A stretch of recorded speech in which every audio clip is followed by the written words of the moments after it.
Primer nota, cada 30 de julio se conmemora el Día Mundial de la Lucha contra la Trata.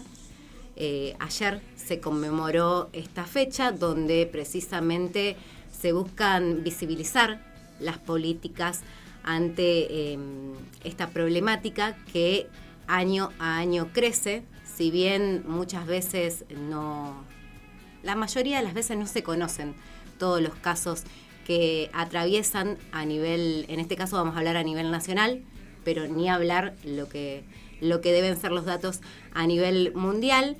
Y si bien muchos nos quedamos con esos casos que resuenan, detrás hay muchísimos otros casos que desconocemos. Y a la par hay distintas organizaciones que trabajan en pos de que se pueda conocer qué es lo que pasó y que se puedan recuperar y liberar esas personas.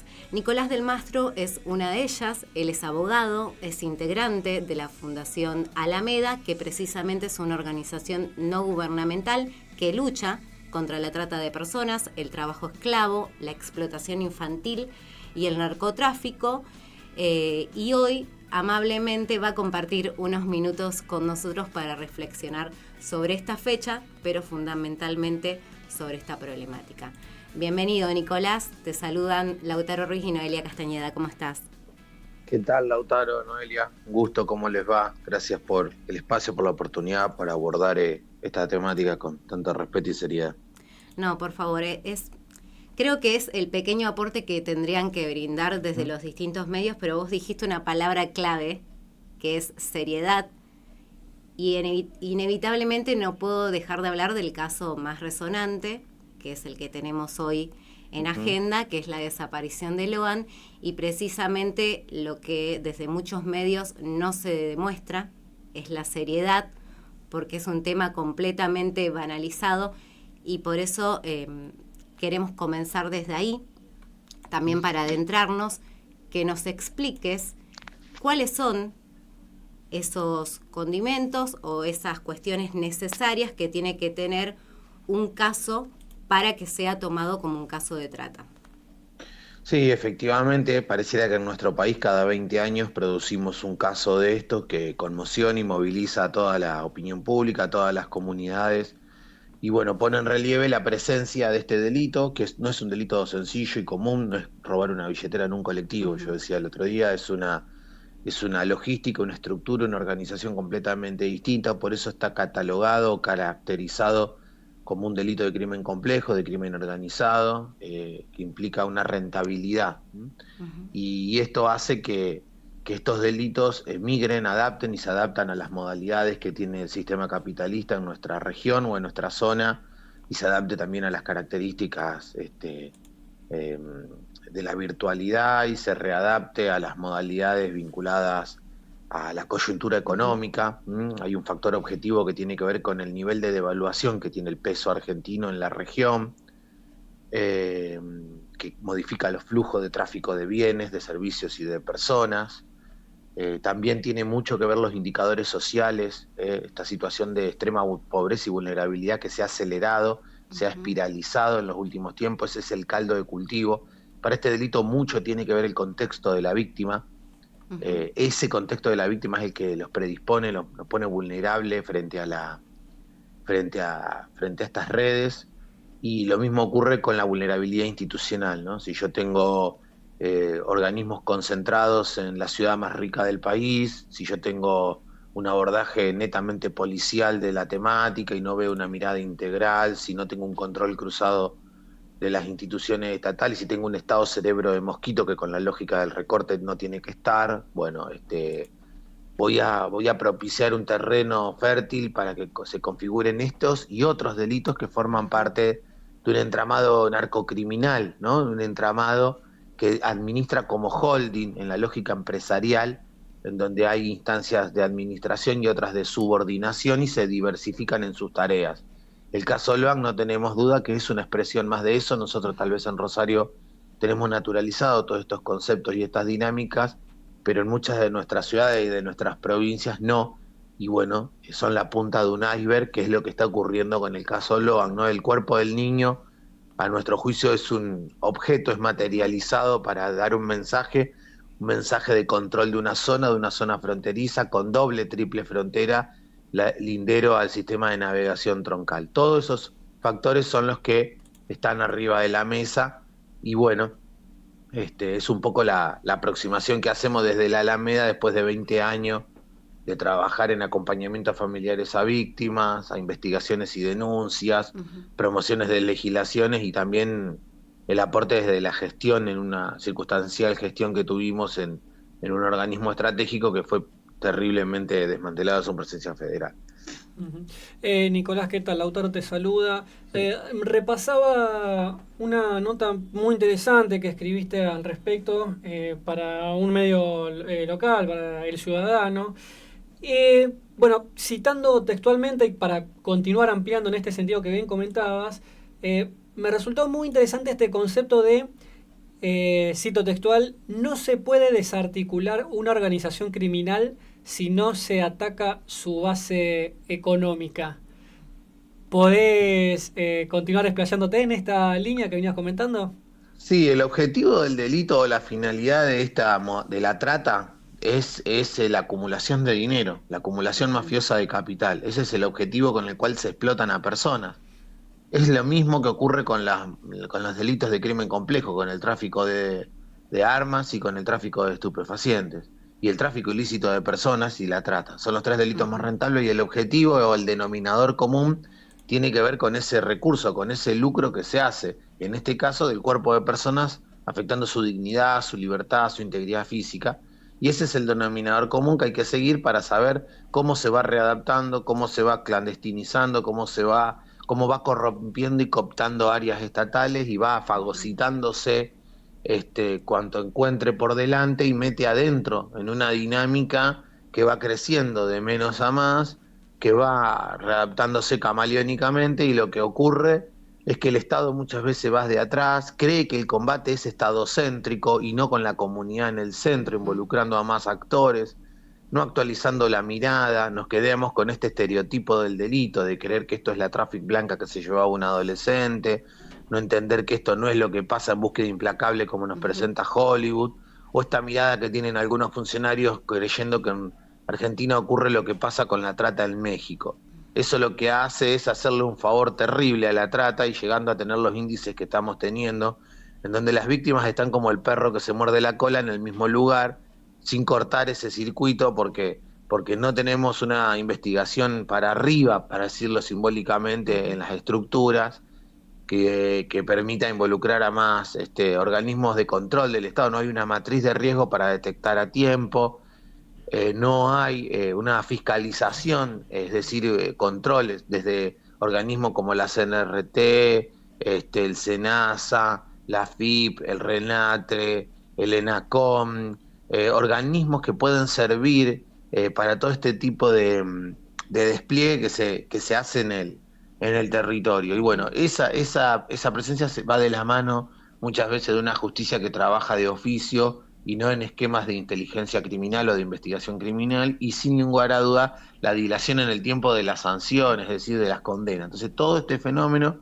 lo que hace es alentar y no entender que hoy este sistema de crimen complejo, que de narcocriminalidad, que tiene su faceta de la trata, también tiene esta situación vinculada hoy a las billeteras virtuales, las inversiones cripto, y todo un circuito en donde pareciera estar en la estratosfera, ¿no? Entonces, bueno, lo que nosotros vemos es que esto es lo que ocurre con la trata, ¿no? Pareciera que lo condenamos desde las redes, o los funcionarios se limitan a eso y no entienden de que, bueno, esto es un delito federal, nosotros estamos viendo que hay un retroceso en este tema, volvemos a la ley del 2008, en donde se sanciona una ley, una mala ley que contemplaba la voluntad de la víctima y que no federalizaba el delito y eran las provincias que se encargaban de perseguirlo.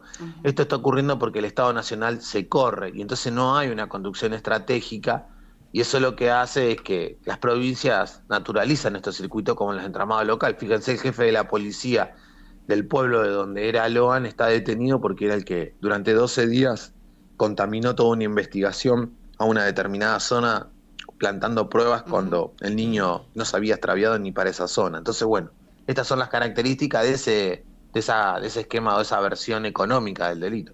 Exacto. Ahora, vos nos decías, son los 3 delitos más rentables.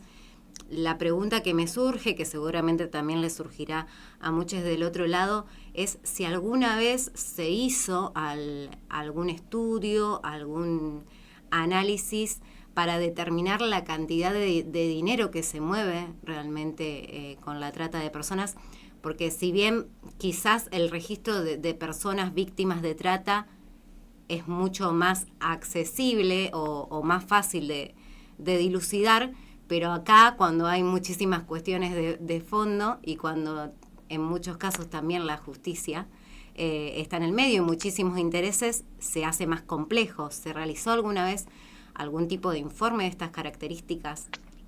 Sí, respecto de las estimaciones, tenemos los informes que genera Naciones Unidas respecto de aproximaciones en cuanto a 40.000 millones de dólares que mueve este negocio, 12 millones de personas afectadas en el mundo.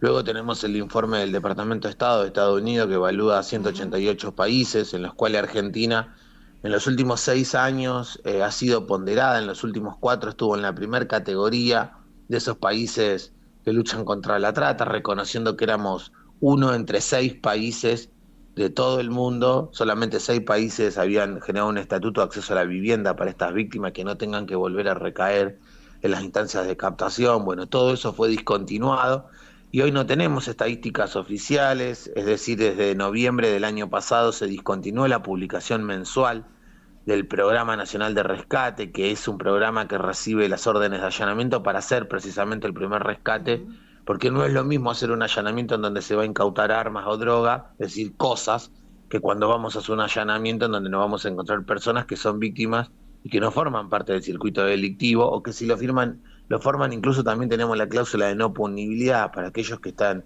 cometiendo un delito en el marco de la explotación. Entonces, claramente, ese programa que fue desmantelado también, que tuvo más de 30 despidos, que está siendo reducido, es que el que debería haber entrevistado, por ejemplo, a la mamá de Loan en un primer momento, bueno, esas profesionales que no tienen vida porque no pueden publicar ni una foto en las redes sociales, son las que generaban un informe.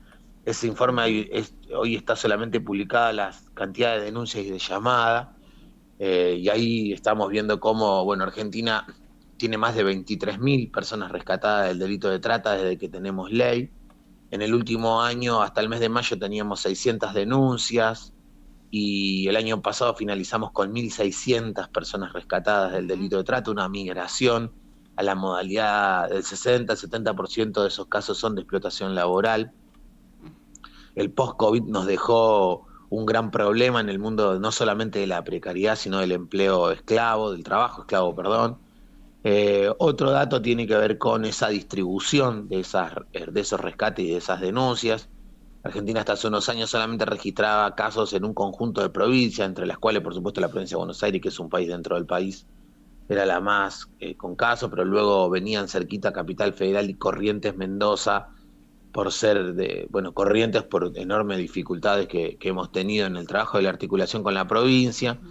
Bueno, en la actualidad, en el último mes se han triplicado las llamadas por denuncias de caso de trata. Eso tiene que ver con que la comunidad asocia el caso Loan con una modalidad de trata, y eso es correcto, y eso es un dato que el Estado debería haber acompañado o debería haber puesto en valor para aprovechar esta atención, esta mirada que hay puesta sobre la temática para trabajar. Ayer no se hizo ninguna difusión de la línea del 145, que es la línea gratuita nacional y anónima de denuncia que nos permite registrar estos casos, que nos permite romper el circuito local porque ingresa la llamada y da lugar a la justicia federal, a las fuerzas federales de seguridad, es decir, a fuerzas que no son del lugar para hacer las intervenciones, que permite el protocolo nacional, que permite evitar que se oculte el caso o que entre en un circuito con un mal encuadre o enfoque. Entonces, esas estadísticas, esos datos rondan estos elementos, sumado a que no tenemos hoy asistencia a víctimas porque los programas se han discontinuado. Había un programa de prácticas laborales, el programa Reparar, el programa Potenciar Trabajo, todas tenían su versión para víctimas. No había ninguna comercialización ni intermediación, porque las personas accedían a esos programas mediante oficios judiciales, por lo tanto había un control extrapoder que hacía la justicia, no había nada que cuestionar, estamos hablando de un universo cerrado, pero que es como que le quita el agua al pescado. Si yo no tengo personas que vuelven a recaer en esa instancia, no voy a tener la configuración del delito. Entonces, bueno, acá lo que tenemos es este estado respecto de los números, pero más que los números siempre hablamos que detrás de esos datos hay rostros, historias, trayectos, restituciones de derechos, reparaciones económicas. El Estado hoy no está cumpliendo el pago de la sentencia, es decir, hay una sentencia que ordena también una reparación a la víctima que sobrevive. No se está cumpliendo eso porque el fondo fiduciario no está siendo administrado. Bueno, un montón de dificultades que estamos teniendo en materia de lucha contra la trata. Es decir, un capítulo más, no solamente el económico-financiero, sino que el de la seguridad, en el que el gobierno de Javier Milei tiene otro fracaso claramente. Ahora, Nicolás, te llevo un poco a esta labor cotidiana que realizan. Bien dabas un claro panorama de la peligrosidad, ¿no? de que este tipo de delitos se exalten en un contexto de pauperización de las condiciones de vida, de las condiciones económicas.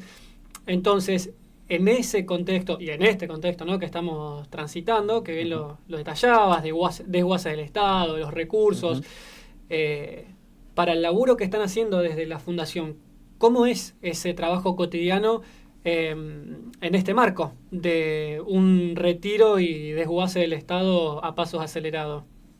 Bueno, es seguir construyendo esa agenda, que son procesos, que implica un trabajo que no está la centralidad en la de ocupar un espacio o un lugar, en la de entender que se puede trabajar también las temáticas fuera del Estado, en la que se puede hacerlo desde el llano, con la comunidad, involucrando a sindicatos, a los movimientos sociales, a las expresiones, las escuelas, los clubes, los municipios, que son el primer receptor de todas las problemáticas, encontrando profesionales comprometidos, buscando la manera de concientizar, buscando la manera de generar estos talleres o estos encuentros.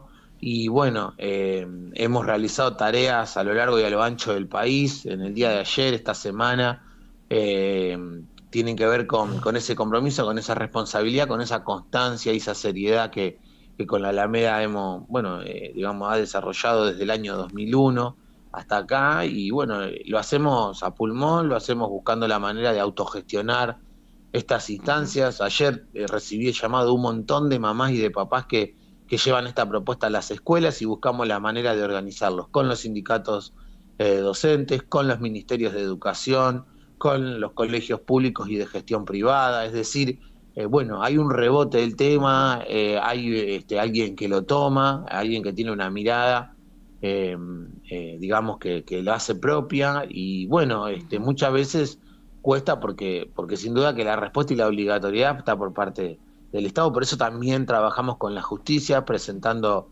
denuncias, como hicimos en el caso de Loan, 2 denuncias, buscando la intervención de la justicia federal y denunciando el claro encubrimiento que transcurre en el caso Loan para nosotros sin ningún lugar a dudas. Bueno, también trabajando con los espacios de control. Hemos estado convocados por las comisiones del Congreso en la discusión de este proyecto de ley de la tipificación del delito de compraventa de niño o niña de corta edad con fines adoptivos.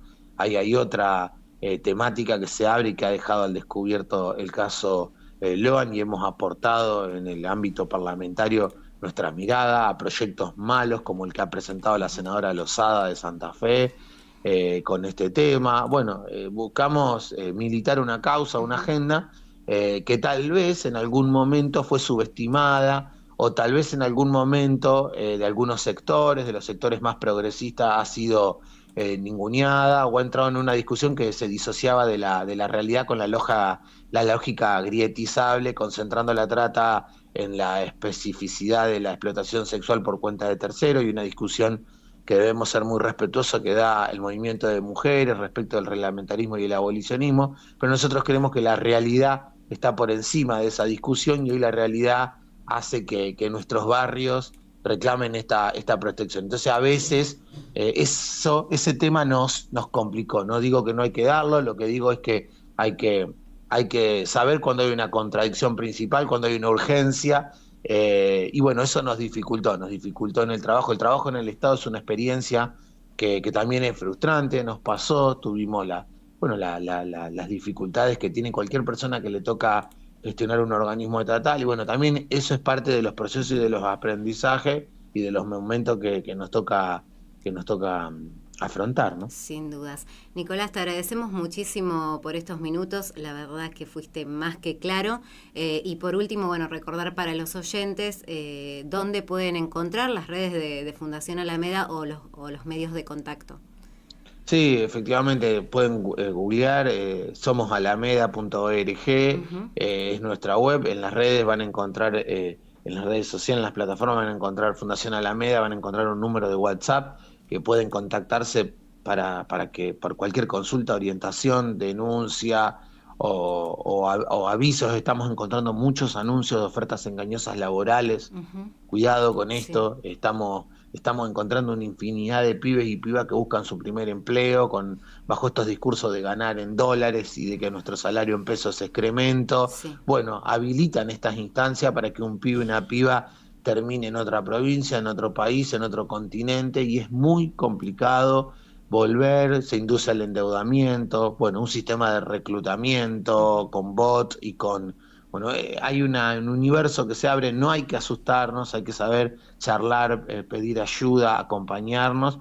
Es un poco el trabajo que hacemos con la Alameda, lo pueden encontrar ahí en las redes, Fundación Alameda, buscan ese número de WhatsApp y nos contactan también para, bueno, estar a disposición y generar estos espacios de encuentro, de charla Ujú. y de trabajo sobre esta temática. Fundamentalmente. Nicolás, te agradecemos muchísimo. Un abrazo grande. Por favor, gracias a ustedes, buen día. Nicolás del Mastro, abogado, integrante de la Fundación Alameda, pasó por Sin Lugar para los Haters.